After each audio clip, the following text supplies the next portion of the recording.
মাঠে এসে দেখা হলো ননিয়াদার সঙ্গে। আর এখানটায় ওই যে দেখা যাচ্ছে বরজের কাছে একটা আমার ঘরে পুকুর মানে ঝিলের মতন আছে, ওখানটায় মাছ ধরা হচ্ছে। ওখানটায় মাছ ধরতে এসছি আমি।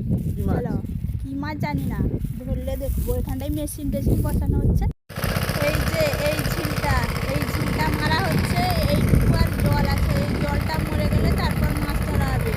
জেঠিমা জেঠু দাদা সবাই এসছে, জল মরলে তারপর দিয়ে মাছ ধরা হবে। এবার শুরু হলো মাছ ধরা। একটা কই মাছ আর একটা ট্যাংরা মাছ পড়েছে এতক্ষণ। এই গুড্ডু